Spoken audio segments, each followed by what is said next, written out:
nous avons le plaisir d'accueillir comme premier intervenant M. Philippe Tiersen, président de la Chambre des métiers et de l'artisanat.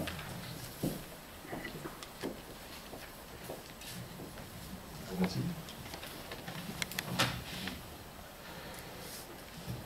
Mesdames et messieurs, en vos titres et qualités, bonjour à toutes et à tous. D'abord vous dire que je suis très heureux de vous accueillir à la Chambre des métiers et de l'artisanat d'Isère, qui est la maison des artisans. Le département de l'Isère compte près de 30 000 chefs d'entreprise dans l'artisanat. Ces 30 000 entreprises forment 4 200 jeunes apprentis par an et emploient 63 000 salariés. Et l'artisanat en Isère, c'est 7 milliards d'euros de chiffre d'affaires dans l'année. Donc l'artisanat, par ses entreprises, ses métiers et ses valeurs, est un acteur de développement durable et de l'économie des territoires. Contribuer à l'essor de l'artisanat, c'est soutenir un mode de croissance pérenne, s'appuyant sur des activités non délocalisables, respectueux de l'environnement et des personnes, assurant une juste répartition des richesses. L'artisanat est un secteur économique à fort potentiel de développement, en résonance avec les aspirations actuelles, la création, l'innovation, l'exportation, la transmission et la production en France. Le thème de cette journée est en lien direct avec la préoccupation des artisans et de la Chambre des métiers. Avec l'avènement du numérique, les entreprises, toutes les entreprises, sont confrontées à de nouveaux défis. L'évolution et l'adaptation de nouveaux modèles économiques, la révolution technologique et l'émergence de nouvelles activités, de nouveaux marchés et de nouvelles formes de production. Loin d'être un handicap, le numérique est avant tout une opportunité pour les entreprises artisanales de produire, de commercialiser leurs produits et de communiquer autrement. Les métiers de l'artisanat doivent s'inscrire dans les évolutions de la société. Ils doivent être en mesure de se réinventer par l'innovation, l'intégration des technologies numériques, parfois jusque dans leur façon de travailler. Le numérique est l'outil transversal et principal de l'adaptation de l'entreprise artisanale aux mutations du monde moderne. Il en va de l'image de l'artisanat, mais aussi et surtout de la pérennité des entreprises.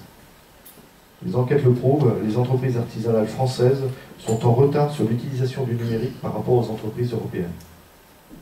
La CMA Isère s'est donc donné pour objectif de sensibiliser les entreprises et de leur proposer des formations qui les aident à maîtriser le numérique. La Chambre de métier se réforme elle-même en adaptant ses pratiques numériques et ses outils. Les solutions numériques permettent de simplifier les démarches administratives, mais aussi d'instaurer des pédagogies innovantes dans les formations proposées par la Chambre de métier d'Isère, dans le cadre de la formation continue, notamment au sein de son CFA, le FMA, qui se situe à Bourgoin-Jallieu et qui forme 1100 apprenants. L'ambition de la CMA Isère est d'améliorer encore plus les services rendus aux entreprises artisanales, afin de leur permettre de se développer et d'être compétitives, notamment en les aidant à prendre le train de la numérisation de l'économie. Voilà, je vous souhaite une excellente journée, une belle conférence, et je vous remercie de votre attention. Merci M. Tiersen pour cette première intervention. On va appeler donc M. Christophe Rébuot, qui vient d'arriver, qui représente Mme Elise Dumazy, M. Rébuot étant vice-président des ressources humaines au sein de l'Université Grenoble-Alpes. Alors on peut s'interroger sur ma légitimité pour venir discourir sur la révolution digitale et le bouleversement qu'elle va provoquer dans l'entreprise en tant que vice-président des ressources humaines. Je suis un petit peu essoufflé, j'ai eu la chance de faire mes 10 000 pas dès 9h30 du matin, donc tout va bien. Oui, j'ai la mission de représenter Madame la Présidente Lise Dumazy, qui m'a demandé de venir vous dire tout le bien qu'elle pense de cette alliance, de cette association, qui permet de faire le lien entre notre université, avant nous disions nos universités, mais comme vous le savez, nous avons fusionné cette grande université qui est l'université Grenoble-Alpes, qui est une université qui est très tournée vers le numérique, et qui est très tournée vers le numérique aussi bien pour, enfin je dirais pour les trois missions de cette université qui sont l'enseignement, avec énormément de choses qui se passent autour de l'amélioration, autour de l'évolution de notre pédagogie en intégrant le numérique. La deuxième mission, c'est la recherche, et je crois que nous avons en effet d'excellents laboratoires. Nous avons la chance d'avoir d'excellents laboratoires sur Grenoble, avec des liens forts avec les entreprises grenobloises autour du numérique. Et puis la troisième mission, c'est l'administration. C'est une mission que j'assume un peu plus depuis quelques temps, et je me rends bien compte que de la qualité de nos systèmes d'information dépend de beaucoup de choses. Donc voilà, Lise nous rejoindra un peu plus tard, je crois, dans la journée. Elle aurait aimé être là avec nous dès ce matin, et donc elle vous demande de l'excuser, et elle vous félicite pour pouvoir organiser des journées comme celle-ci. C'est un anniversaire en plus, donc j'espère qu'elle sera là pour venir souffler les bougies avec vous. Je sais pas s'il y en aura autant que ça, donc il faudra peut-être se mettre à plusieurs en effet. Voilà, je ne vais pas faire beaucoup plus long, vous voyez que je n'ai rien préparé. Alors si peut-être, je suis, avant d'être vice-président des ressources humaines, je suis aussi un pharmacien et un enseignant-chercheur en pharmacie.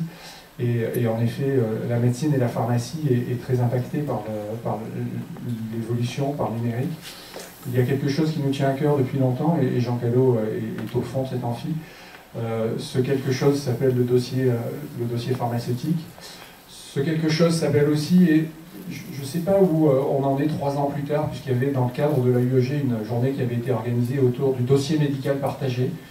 À ce moment-là, ce qui avait été surtout partagé, c'était les difficultés pour mettre en place le dossier médical.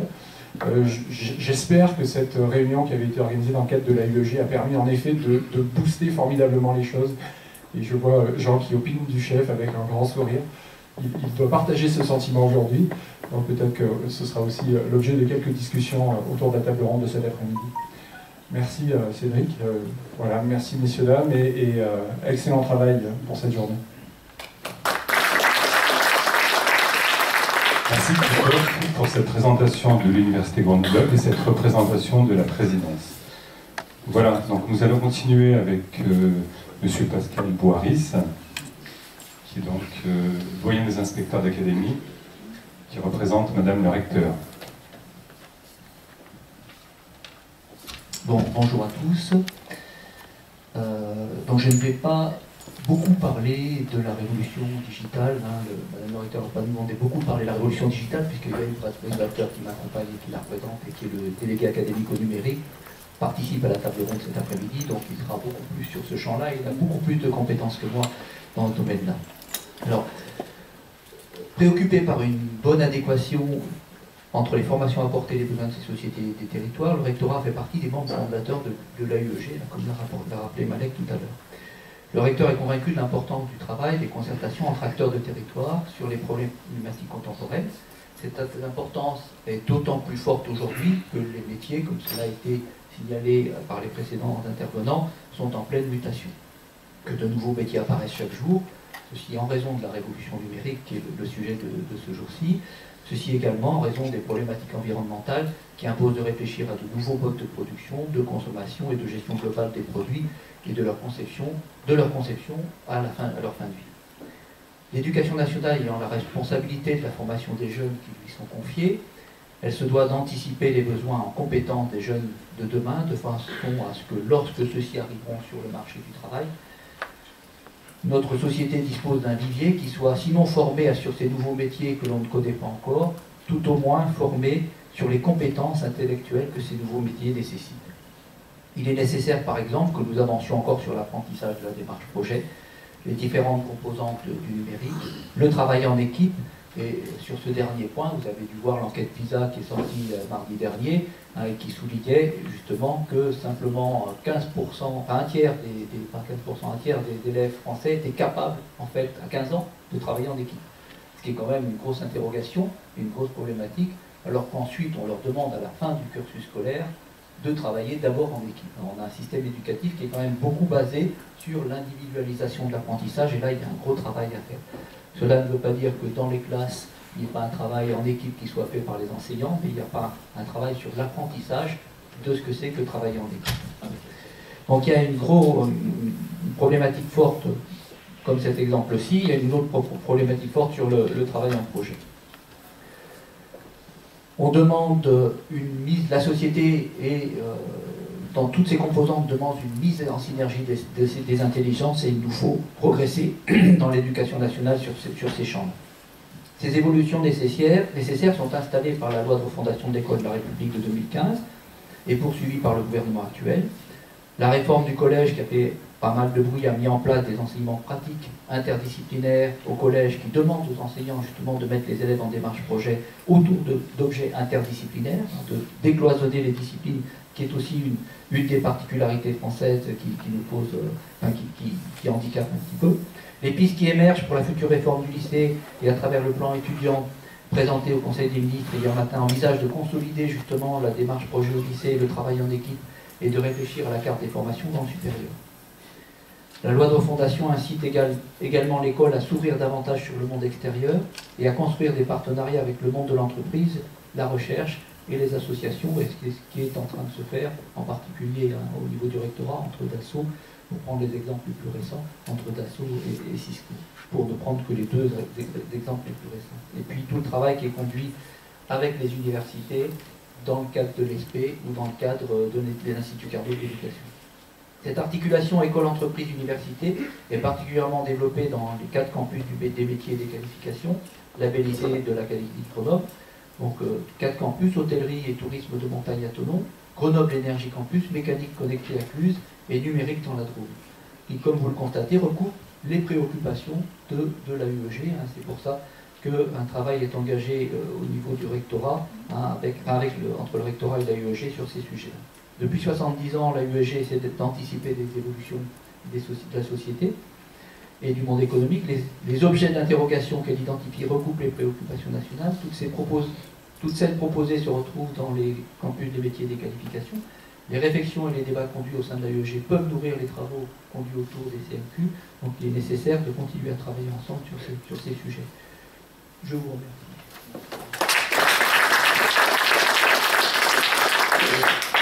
Merci M. Boiry pour cette présentation et la représentation de Madame le recteur. Nous appelons M. Damien Michalet, vice-président délégué à l'aménagement numérique du département de l'Isère. Merci. Monsieur le Président, merci de m'avoir proposé de participer à cette introduction pour votre anniversaire. Je tiens une nouvelle fois à remercier le Président de la Chambre qui nous accueille, avec qui on travaille beaucoup. 2 mots. Donc Damien Michalet, moi je suis vice-président au département de l'Isère, en charge de l'aménagement numérique. Il semblerait que ça colle avec le sujet du jour, la révolution digitale. Je suis également maire de Satoll-à-Sebon, une toute petite commune au nord du Nord-Isère. De Grenoble, c'est presque perdu, mais quand on y est, je vous assure, on est au centre du monde. Et chez qui, enfin en tout cas pour les habitants, la révolution digitale passe par quelque chose d'un peu fondamental. Ça s'appelle le très haut débit. Et c'est la charge que j'ai au département, et je n'ai quasi que celle-ci, mais c'est pas tout à fait vrai, j'en ai quelques autres. Et c'est ce dont je vais vous parler en vous présentant le département. Alors j'avais prévu quelques mots, mais j'ai compris qu'il fallait faire court. Et quand on est un jeune élu, on ne sait pas faire court. Donc je vais faire beaucoup plus court que prévu. Et je voulais juste, parce que c'est mon métier, parce que professionnellement je travaille toujours, je suis toujours en activité, et je ne lâcherai rien. Je vends un logiciel de gestion, je m'occupe d'une filiale en France d'un éditeur, c'est un ERP, et donc la révolution digitale, le digital, le numérique, on parle même de disruption, c'est quelque chose que l'on connaît depuis maintenant quelques années. Et quid des entreprises dans tout ça, Alors on parle de risque parfois, mais plus qu'un risque, c'est une opportunité exceptionnelle pour les très grandes entreprises, comme, et j'en profite de le dire haut et fort dans ce lieu, qui porte les artisans d'Isère, donc qui est une opportunité aussi pour nos petits artisans, qu'ils soient boulangers, qu'ils soient de mécanique générale, ou qu'ils soient, vous parliez des professions médicales, pas des artisans, mais quand on est un élu local, vous savez, on simplifie les choses, et pour tous ces acteurs de proximité. Alors, j'avais prévu en introduction de vous parler très brièvement de l'intelligence artificielle et de ces petites choses, mais j'ai compris que, je viens de comprendre que ce n'était pas le lieu, donc je vais me limiter. En tout cas, ce n'était pas le moment, c'est tout à l'heure lors des tables rondes, donc je n'en parlerai pas pour l'instant. Et je vais juste vous parler du département de l'Isère et de ce que l'on fait au département de l'Isère pour vous accompagner dans cette rupture économique, dans cette rupture de comportement, dans cette rupture des usages, avec le très haut débit. En fait, le très haut débit, on en parle beaucoup, mais finalement, c'est qu'un outil, c'est qu'une infrastructure qui permet de faire passer tout ce qu'on veut. Tout ce qu'on veut, tant d'un point de vue économique, d'un point de vue social, mais aussi que d'un point de vue personnel. Alors, le département, on a choisi en 2015 de déployer, de continuer ce qui avait été fait, de déployer ce très haut débit en s'appuyant sur un montage administratif un peu particulier qui s'appelle un montage afermo-concessif, qui a cette particularité qui est de profiter des deux mondes, des meilleures choses qu'il y ait dans les deux mondes étant le monde public et le monde privé. Le monde public avec sa capacité politique, avec ses accélérateurs politiques, et le monde privé par la compétence technique. Alors le département de l'Isère, on s'est inscrit, comme à beaucoup d'endroits en Isère, dans le montage d'un RIP, d'un réseau d'initiatives publiques. Ce RIP en Isère, c'est, juste pour y mettre un peu de fierté, c'est le plus gros projet en France d'une collectivité de déploiement FTTH-FTTE. Le FTTE, c'est la fibre aux entreprises, et le FTTH, c'est la fibre à la maison, aux particuliers. On parle de 450 000 prises d'ici à fin 2024. D'abord 330 000 prises d'ici à fin 2020. Ça nous laisse à peine 3 ans pour réaliser ces prises. Et puis un peu plus de 100 000 prises de 2020 à 2024. La logique du département a été de mettre d'abord au cœur du déploiement de la fibre en Isère les entreprises. C'est-à-dire que sur chacun des territoires sur lesquels nous allons d'abord chercher les ZAC, les zones d'activité, et les entreprises. Nous allons d'abord chercher les maisons médicales, nous allons d'abord chercher, un nouveau clin d'œil, les pharmacies, etc., avant d'aller chercher du FTTH. Donc notre réseau est d'abord orienté économie. Et Dieu sait que je rencontre des chefs d'entreprise, quelles que soient les tailles d'entreprise. J'étais tout début septembre avec une entreprise de plus de 500 personnes, qui n'a pas le très haut débit, qui n'a pas le haut débit et qui a 1 méga de connexion. Donc évidemment ça pose quelques problèmes, juste ne serait-ce que pour les fiches de paye, et on a ça en Isère. Pourtant l'Isère est un département plutôt en avance, via ses formations, ses universités, ses écoles, via aussi toutes les entreprises qui construisent au quotidien cette image de l'Isère comme terre d'innovation, et puis aussi via les politiques, pas qu'au niveau du département, mais également au niveau de l'agglo, comme on le retrouve aussi en Nord-Isère. Et pour autant, on le voit, moi je parle de souffrance, de misère en débit, on le voit que quel que soit le territoire, quelle que soit la taille de l'entreprise, on a un vrai sujet, c'est « il me faut du très haut débit ». Alors voilà, ce matin, je n'ai que ça à dire, c'est dans tous les débats qu'il va y avoir, dans cette animation, et vous parliez de position éclairante et éclairée, donc nous allons apprendre tout à l'heure. Dites-vous qu'en Isère, on y est, on a commencé, on raccorde la première prise, alors c'est un événement, fin d'année, on raccorde la première prise pour une entreprise, on sera en FTTE, donc d'ici 15 jours, 3 semaines. Donc en Isère, on a lancé ce projet très haut débit pour vous accompagner, pour accompagner nos entreprises et les Isérois et les Iséroises. Juste un mot important, parce que c'est un projet à part entière. On a choisi, et je ne rentrerai pas là-dedans, on a pris des hypothèses techniques particulières. Ce projet, c'est un projet déconnecté de tout. C'est quand même fou pour un projet très haut débit qui soit déconnecté de tout. Quand je dis qu'il est déconnecté de tout, c'est qu'on a fait le choix de ne s'appuyer sur aucun réseau existant. Donc on est en fibre du début à la fin. On est en très haut débit du début à la fin. À aucun moment on réutilise du cuivre, à aucun moment on réutilise des technologies du passé. Et ce réseau fibre aura aussi une particularité, c'est qu'il appartiendra toujours à la collectivité, et j'en terminerai là-dessus. Vous savez, c'est un peu comme les autoroutes. Les autoroutes appartiennent à l'État, puis parfois on les vend pour financer d'autres projets. Et bien ce projet très haut débit, ce réseau, à 100% appartiendra aux collectivités locales. Voilà, je vous remercie.